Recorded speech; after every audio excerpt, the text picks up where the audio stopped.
You can rest assured of your child's excellent performance when you register your child with Janan Schools, Bombo Kalule Campus and Kabalagala. Due to their firm educational background, we have the best facilities in both arts and sciences, fully updated to the latest sector standards, right from Senior 1 to Senior 6, in an environment that offers a chance to apply practical skills in all fields. That include a computer lab, introducing our students to the tech world, a well-organized science laboratory, a fully stocked library with all the essential books a student may need, a model farm to equip students with all the basic knowledge in agriculture, plus extra vocational skills. We promote co-curricular activities in sports like badminton, table tennis, basketball, volleyball, chess, and many more other activities. Register your child today at both campuses in Bombo Kalule and Kabalagala campus. For more information, contact us on the numbers below.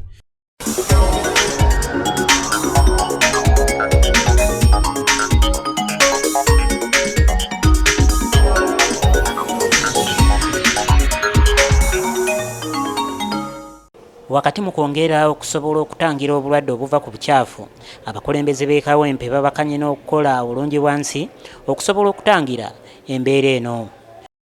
Mu kitundu kyaffe kya Kawempe South twasalawo ne tutandika okutambuza enkola ya bulungi bwansi, era we twogerera kati ku miruka egikola Kawempe South 13 sofa twakatambulako emiruka 6, naye ate nga wonna tubasuubiza nti tujja enkola eno tugenda gitambuza tugibunye Kampala yonna. Okusinziira ku bakulembeze, kino bakikoze okwongera okuzza essuubi n'okusitula omutindo ogw'obuyonjo naddala mu bitundu bino.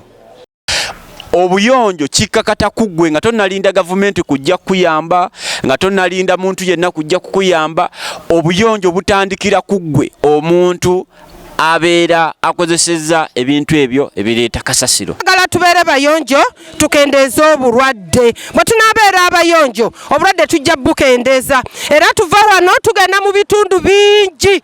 Bo abatuuze be twogedde nabo batubuulidde obukulu bwa bulungi bwansi. Bayonjo tusobole okutuuka mu nsi ensuubize nga tuli bayonjo, era nja kwongera okukubiriza abaganda baffe mwenna abali eyo tutanaba kutuuka tibo tuba tutuuse bannaye mujje tumutwegatteko. Kintu kye tukwatako guba mulamwa kyova olaba ebyobuyonjo tetubizanyiramu, so kati naddala bannanga abeewandegeya madamu Kase nawe omulimu gwokola mulungi nnyo. Tulongoosa abantu baffe ne tubajjamu obukyaafu ate era n'okunnyikiza ekibiina kyaffe kya National Unity Platform bantu. Guno si gwe mulundi ogusoose ng'abakulembeze bakola bulungi bwansi mu bitundu bino.